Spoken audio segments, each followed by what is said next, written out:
Philosophy involves a lot of thinking, and brains are pretty important for thinking, so if we want to be good philosophers, we need to learn a little bit about how brains work.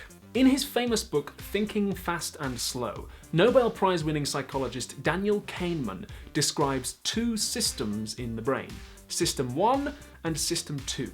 System 1 is fast and intuitive, things like 2 plus 2 is 4, Romeo and Juliet. System 2 is slower, more deliberate, things like what's 12 times 17? What are the major themes of Moby Dick? Who should you vote for in the next election?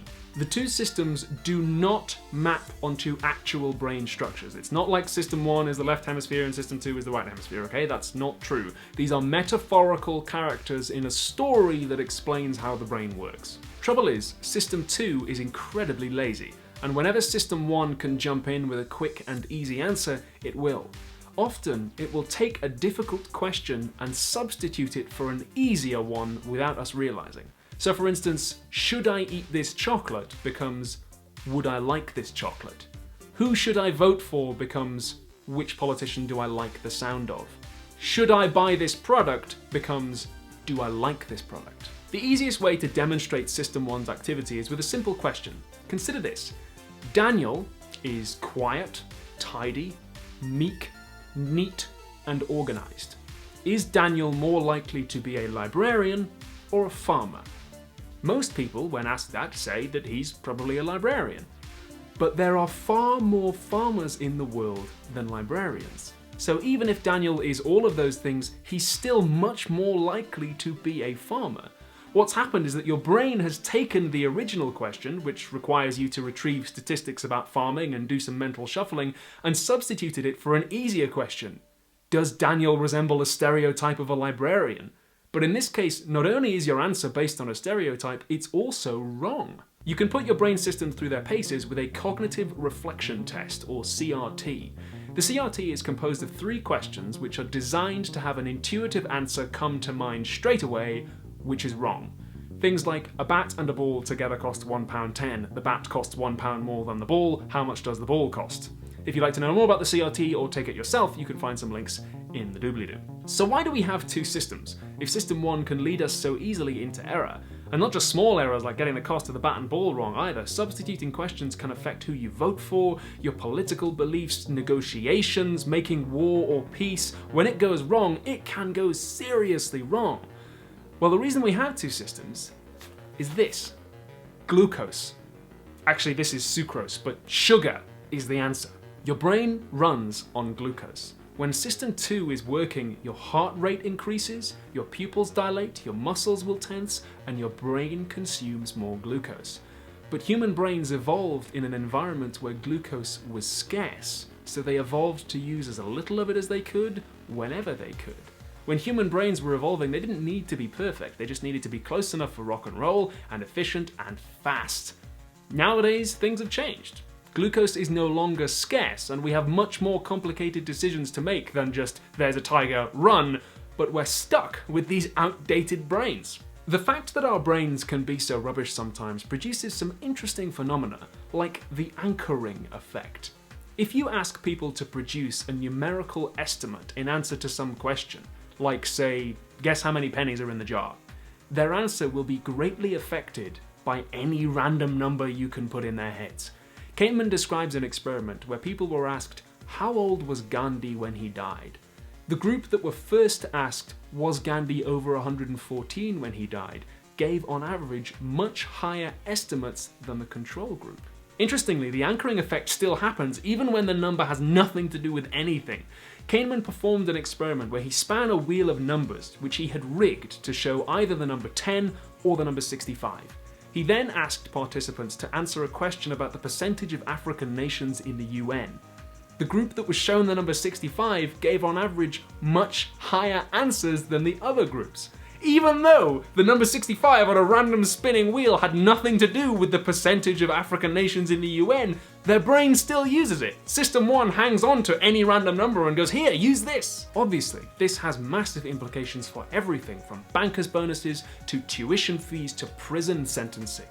When judges were asked to recommend sentences for fictional crime cases, they gave much higher sentences on average when they first rolled dice that had been loaded to show a high number.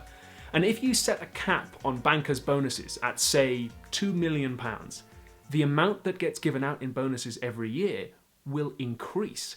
Because whenever the board meets and thinks, what should we give Steve for his bonus this year, the number 2 million is in their heads, anchoring them and causing them to give higher answers than they otherwise might. Another interesting result of our lazy brains is bias. Bias is just systemic inability to appreciate facts, and everybody is biased because everyone's brain is limited. Just different people are biased in different ways. There are different kinds of bias too. For instance, outcome bias is the inability to appreciate the role that luck played in previous outcomes. You get negative outcome biases, like suing your surgeon because a low-risk surgery went wrong and you want to blame them rather than accept that it was just bad luck. And you get positive outcome bias, like everybody thinking Captain Kirk is a great captain when actually he makes terrible command decisions and is just lucky. System 1 likes personal explanations. It likes to be able to say this happened because this person did it. And it doesn't deal well with the truth of statistics, which is that some stuff just happens. Incidentally, if you're looking for answers, the ball costs 5 pence, Gandhi was 78 when he died, and the only way to stop the bankers' bonuses rising is to set the cap at or below the current average bonus. So what does this have to do with philosophy? Well, 2 things. First of all, it kind of casts a shadow over free will. If the decisions that you think you make can actually be very easily influenced by just any old random thing your brain happens to notice. It also might cause us to think very carefully about democracy and how we design our political and media systems if people can be so easily misled with disastrous consequences. It might also be a good argument for diversity in decision-making bodies too. If you have lots of different people from different backgrounds with different experiences, then hopefully they will have different biases and be able to cover each other's blind spots. But secondly, it also shows us, I think, what philosophy is for. Often in philosophy, we ask questions that do have intuitive answers, but we try to ignore those intuitive answers and press them and not take anything for granted. Studying philosophy is like a rocky training montage for your System 2. You're trying always to use that method of thinking and smack down System 1 whenever it comes up with the easy answer. That doesn't mean that philosophers are immune to the effects of a lazy System 2. I know I'm not, but you can train your brain to be better.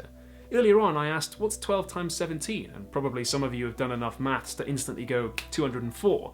I asked, what's the major theme of Moby Dick? And probably some of you have read it closely enough to instantly go, revenge. Thinking takes practice, and there are few better ways to practice thinking than by studying philosophy. Subscribe for more videos about philosophy from me, and you can help keep the show alive at patreon.com/philosophytube. Lydia and Nate Thorne earned a reward for sponsoring the show. They got to ask me a question that I would answer here in front of everybody, and they chose to ask me, we've heard it said that belief is not a choice. If you were compelled by a rational argument, do you really have to believe, or can you choose not to? Okay, so this is by no means a settled area in philosophy, but I am of the opinion that you cannot choose to believe or not believe something. Like, go ahead and try it right now. Try and believe that your face is made of plastic or that the world is flat. You just can't do it. That said, I do think that people can set themselves up to believe. So belief for me is a little bit like falling asleep. You can't choose to do it right now, but you can get into bed and snuggle down and choose to put yourself in a state where you will be receptive to sleep. And similarly, you could choose to try and stay awake, but eventually you're gonna have to sleep. Similarly, I think people could choose to avoid evidence or arguments that would challenge their beliefs, either deliberately and like stick their fingers in their ears, or they could maybe even do that without realizing if those beliefs are core to who they think they are. I've heard it said that if a belief is very closely tied to how you identify, then it becomes very difficult to listen to or appreciate arguments or evidence against it. That's something Kahnemann talks about in his book, actually, is the science of persuading people and what are the best ways to distribute information so that you persuade people and who you're really going to be persuading when you engage in certain kinds of arguments and myth busting. So yeah, very, very interesting question. Thank you.